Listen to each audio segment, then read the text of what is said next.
কাজী অফিসে কাবিন রেজিস্ট্রি বিয়ে করলে বর এবং কনে ওনাদের কি কি কাগজ লাগবে এবং কাবিন রেজিস্ট্রি সম্পূর্ণ করার পরে আপনার কাবিনের কাগজ কিভাবে সংগ্রহ করবেন।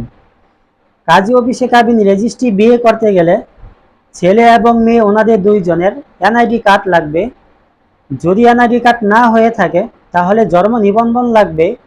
যদি জন্ম নিবন্ধন না থাকে তাহলে স্কুল সার্টিফিকেট অথবা মার্কশিট অথবা পাসপোর্ট, এই কাগজগুলো যে কোনো একটি কপি সাথে করে নিয়ে আসলেই হবে। কাবিন রেজিস্ট্রি বিয়ে সম্পূর্ণ করার পরে আপনার কাবিনের কাগজ কিভাবে সংগ্রহ করবেন। আপনি যে কাজী অফিস থেকে কাবিন রেজিস্ট্রি বিয়ে সম্পূর্ণ করছেন ওই কাজী অফিস থেকেই আপনার বিবাহের টোকেন অথবা রিসিপ্ট অথবা কাবিনের কাগজ সংগ্রহ করে নিতে হবে। অন্য কোনো কাজী অফিস অথবা অনলাইনে কাবিননামা কাগজ পাওয়া যায় না। কোনো ভাই ও বোন যদি আমাদের মাধ্যমে বিয়ে করতে চান তাহলে নিচে দেওয়া নাম্বারে যোগাযোগ করতে পারেন অথবা আমাদের অফিসে সরাসরি আসতে পারেন।